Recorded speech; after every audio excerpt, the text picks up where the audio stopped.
Olá, o Hora Extra chegou em sua edição de número 493 e hoje nós temos dois convidados especiais. Vamos falar sobre acessibilidade no ambiente de trabalho. Ela não se resume apenas a questões técnicas. É preciso criar uma cultura de inclusão em que todos se sintam valorizados e respeitados. E é por isso que nós vamos conversar com Alisson Azevedo e o Brasil Nunes, servidores do TRE de Goiás. Primeiro, eu vou começar, gente, me autodescrevendo. Meu nome é Fabiola, eu sou jornalista, branca, meu cabelo é cacheado na altura dos ombros, eu estou usando uma blusa rosa, uma calça preta, estou sentada numa poltrona no ambiente do estúdio do Hora Extra. Alisson, pode se autodescrever, por favor? Meu nome é Alisson Azevedo, sou um homem branco, de camisa rosa, calça preta e sou uma pessoa com deficiência visual, um homem cego. Meu nome é Brasil Nunes, eu sou jornalista, eu sou branco, estou vestindo um blazer bege com a calça preta, tenho cabelo liso, olhos castanhos e sou uma pessoa com deficiência física. Certo. Muito bom essa questão da autodescrição. A gente vai falar mais para frente, mas como a gente se autodescreveu, Alisson, por que ela é tão importante hoje? A autodescrição permite que a pessoa com deficiência visual, a pessoa tanto cega quanto de baixa visão, tenha a realidade das pessoas que estão falando, uma noção real daquelas pessoas que estão falando com ela, da aparência da pessoa e de como ela se veste. Certo. Você esteve no TRT aqui no começo do ano, numa reunião, que você usou uma expressão que ficou na minha cabeça. Você disse, são tantos os obstáculos que você tem num determinado ambiente que a sensação é de estar embarreirado.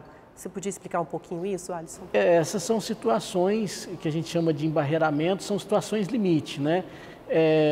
Quando, por exemplo, uma pessoa com deficiência física está em frente a uma escada e não tem rampa naquele local.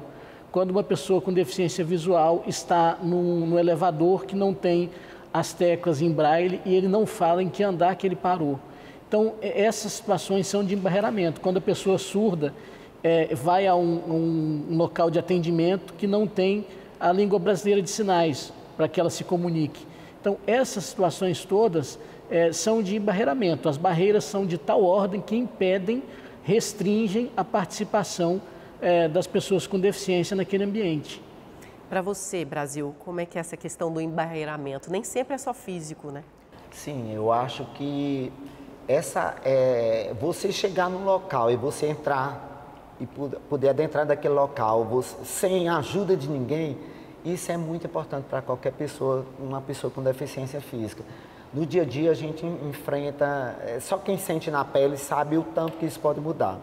Para você ter ideia, eu fui recentemente um show aqui em Goiânia, cheguei, o local era bem acessível, mas na hora que eu descia para ficar perto do palco, aí tinha degraus. Quer dizer, eu não me senti incluso naquele ambiente. As pessoas, não, eu te ajudo, mas não é a mesma coisa. A gente quer chegar, ter os mesmos direitos, chegar, poder acessar aquele local e ser incluído no processo. Você, às vezes, por causa de 4 degraus, você não é incluído no processo. E como é que é a sensação para vocês dois quando não se tem essa acessibilidade adequada para receber vocês nos vários ambientes que vocês estão? A sensação é de impedimento da participação. Nós ficamos naquele momento, naquela situação, impedidos de participar plenamente, seja de uma atividade de lazer, como o Brasil falou, de um show, seja de um ambiente de trabalho, porque as barreiras, elas estão no ambiente, né? A deficiência é o que a gente chama de impedimento de longo prazo, que é de natureza física, visual, auditiva, intelectual, mas as barreiras, elas estão no ambiente. Então, o ambiente que contém barreiras, ele restringe ou até mesmo impede a nossa participação. E se eu sou convidado para ir em um local que eu não chegue sozinho, sem precisar de ajuda, aquele local não é acessível. E isso é muito forte, Fabiola, porque às vezes você pode estar com um problema de dificuldade de locomoção por um período, você pode ter machucado o pé, aí você vai ver a dificuldade que é isso. Seria interessante para as empresas, Alisson e Brasil, de incluírem dinâmicas, né, que tornassem as pessoas momentaneamente cegas e deficientes e surdas, para que elas tivessem essa noção de como é difícil um ambiente embarreirado? Seria interessante esse tipo de ação numa empresa, sim, nas instituições? Eu acho que sim, desde que isso seja assistido e haja um diálogo com a participação de pessoas com deficiência. Eu tenho uma preocupação grande de não causar nas pessoas a sensação de tragédia. E deficiência não é tragédia. Deficiência é uma característica da pessoa humana e ela sempre existiu, né? Então, assim, eu acho que isso é sempre bom desde que haja o diálogo com as pessoas com deficiência que vivem, como diz o Brasil, que sentem na pele essa condição. Porque pode também gerar um capacitismo e a gente não quer isso, a gente quer ser incluído. E esse processo de inclusão, eu acho que venha desde a infância, apesar que se a gente for falar da pessoa com deficiência física, a gente estudando esse processo, antes nos matavam, depois nos doavam, depois queriam nos esconder, né? As famílias escondiam quem tinha uma pessoa com deficiência física, e mais recente nos aposentavam. Mas não, a gente quer trabalhar, quer pagar impostos, quer fazer parte da sociedade como um todo, e a gente tem mostrado que a gente pode, e isso a gente só consegue falando, mas a gente tem que discutir o tema, a gente tem que trazer isso para as universidades, para as empresas públicas, para as empresas privadas, porque é a única maneira da gente mudar o processo futuro. Com certeza. Alisson, você acredita que o Brasil sofre mais com esse tipo de problema? Nos países desenvolvidos isso está mais avançado, essa discussão, essas questões práticas ou não? A acessibilidade é uma questão de todos os países do mundo, né? Agora, o que eu acho que a gente sofre mais aqui no Brasil é por conta da desigualdade. Aqui no Brasil, a deficiência está muito associada à pobreza.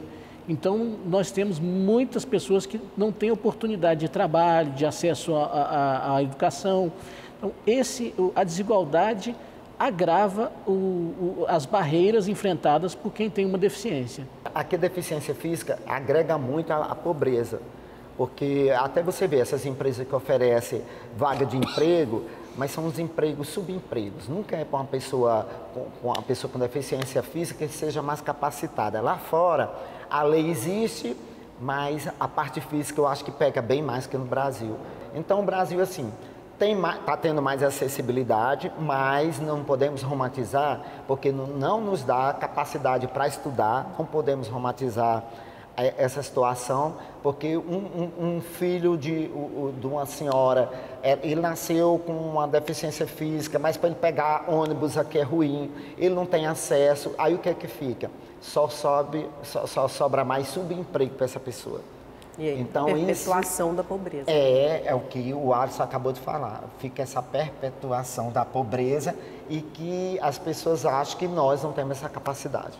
Gente, as tecnologias assistivas, acredito que o Alisson, como cego, usa muito, né? Ajudam as pessoas com deficiência a realizar suas tarefas no trabalho. É muito importante o acesso. Hoje as tecnologias assistivas são fundamentais. Eu tenho, por exemplo, desde o meu celular, que é uma ferramenta de localização, de comunicação com as pessoas. Eu uso, por exemplo, para chamar os carros de aplicativo, que eu me locomovo de carros de aplicativo, né? Até o computador, que eu uso para trabalhar, ele tem um sistema de voz, assim como o celular, tem um sistema de voz que faz a leitura da tela. Então, essas tecnologias assistivas são fundamentais. A sociedade precisa criar uma cultura de acessibilidade, não jogar para as pessoas com deficiência a responsabilidade de se virarem, né? E vocês poderiam citar exemplos de como isso pode acontecer de uma forma eficiente? A gente fala que a barreira mais importante de ser quebrada é a barreira de atitude. A gente chegar num lugar, por exemplo, e a recepcionista não infantilizar a pessoa com deficiência, ou eu vou pegar uma cadeirinha, vou pegar uma aguinha para você. Não, tratar a pessoa com deficiência como um ser humano ali, como ela trata todo mundo, que é um ser humano que vai precisar de ajuda eventualmente, vai precisar de alguma ajuda, mas sem infantilização, sem ignorar a deficiência da pessoa. Então, essas barreiras de atitude são muito importantes que sejam quebradas. E isso é muito visível. 2 meses atrás, eu viajei com meu primo, nós fomos para São Paulo. A moça da Gol chegava e perguntava para o meu primo se eu precisava de alguma coisa e não perguntava para mim. Entendi. Aí eu perguntei para ela, você pode perguntar para mim que eu entendo, eu vou saber. Isso é muito comum, as pessoas chegam, se você estiver comigo, a gente vai comprando ingresso para um show, fazendo uma compra no supermercado, as pessoas vão perguntar para você se eu vou pagar com cartão, mas não pergunta para mim. Isso ainda é muito ruim. Eu batalho, falo isso numa boa, olha, você pode perguntar para mim, mas para uma pessoa que ainda não tem essa cabeça de como lidar, ela não se sente bem no ambiente. Sim. Ela vai dizer, por que não pergunta para mim? Eu tô aqui, eu sou um cidadão, eu vim comprar, eu que vou pagar com o meu dinheiro. Você também deve passar por isso, né? Tem lugares que eu vou sem acompanhante para não passar por esse constrangimento da pessoa perguntar para o meu acompanhante.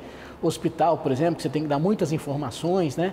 Eu gosto de ir sem acompanhante. E aí lá eu faço o que é possível e peço ajuda naquilo que não é possível. E aí esse ambiente precisa estar adequado para me receber, assim como para receber as pessoas com deficiência. Eu já faço a minha encrencazinha, eu vou e falo, não, você pergunta para mim, quando você for atender uma pessoa com qualquer dificuldade, locomoção ou alguma com deficiência, pode perguntar para ela vai falar para você o que ela está sentindo, o que é que ela quer. Eu faço, eu acho que é uma parte meio educacional. Também faço quando alguém está usando um estacionamento que não é dele, eu falo, olha, não, mas é um pouquinho, não é correto. Se você fizer isso, uma pessoa como eu vai ter uma dificuldade grande de locomover até aqui.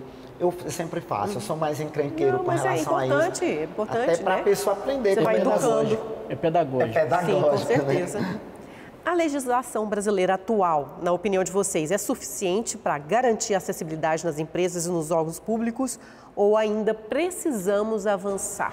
Eu acho que nós temos uma boa legislação, fora uma adequação ou outra que a gente às vezes precisa fazer, mas no geral nós temos uma boa legislação, temos boas normas técnicas de acessibilidade. Eu acho que o que nós precisamos mesmo é de boas práticas. A gente conseguir que essa legislação saia do papel e que a gente consiga transformar essa legislação existente em boas práticas. Concordo com ele, eu acho que a legislação está perfeita, até com o que a gente avançou nesse sentido é muito grande. Agora as práticas que nós temos que... É o dia a dia, educacional, você tem que todo dia falar sobre aquilo, as leis de trânsito, os ambientes, a arquitetura, eu acho que você vê, estão produzindo os prédios, o prédio é muito moderno, a energia limpa, mas e a acessibilidade? Vamos discutir isso. Às vezes uma rampa, que faz a diferença na vida, um piso, faz a diferença de qualquer pessoa.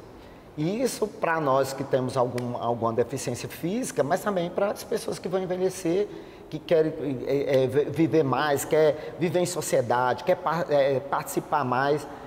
Mas a nossa legislação, eu acho que ela é fantástica, eu acho que melhorou muito e eu sou bem feliz. E a gente sabe, espaço como esse aqui, que está discutindo isso, é porque mudou, nós estamos mudando, e para melhor. Vamos encerrar o programa agora, vocês contando um pouquinho da vida de vocês, dessa relação com a deficiência. Eu acho que eu posso falar do trabalho no próprio TRE, desde quando eu entrei, há uns 14 anos até agora. Eu acho que houve uma evolução grande, tanto na questão das barreiras arquitetônicas, digitais, quanto de atitude das pessoas. E eu acho que isso só é possível com a nossa presença lá. As pessoas com deficiência estando presentes, seja no local de trabalho, seja no local de estudo, isso que vai fazer a diferença. Com certeza. E sua relação pessoal com a sua deficiência, ela é desde o nascimento, Alisson? Eu sou cego de nascença, então eu passei por um processo chamado reabilitação. Quando eu era criança, aprendi o sistema Braille, depois aprendi a me locomover na rua sozinho e fui nesse processo de aprendizagem, né? de reconhecimento da deficiência também. Certo. O meu caso, eu sofri paralisia infantil quando eu tinha 2 anos, nasci no interior do Rio Grande do Norte, na cidade litoral, mas bem na ponta, não chegavam as vacinas. Infelizmente, eu sempre estou reforçando a importância da vacina e a paralisia infantil está erradicada no Brasil, já tem 30 anos, espero que não volte. E aí eu tive que vim para Goiânia já adolescente, passei por várias cirurgias também. Eu costumo falar que a paralisia infantil me tirou muito sonho de ter uma adolescência bacana, mas não tirou o sonho de querer cidadão, de querer vencer na vida. A pessoa com qualquer deficiência física, ela precisa de cuidado, ela precisa de uma legislação, ela precisa também ser assistida pelas famílias. As famílias às vezes também não estão preparadas para isso.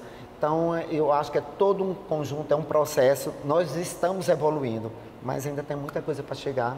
Mas eu sou otimista, já tá melhor. Com certeza.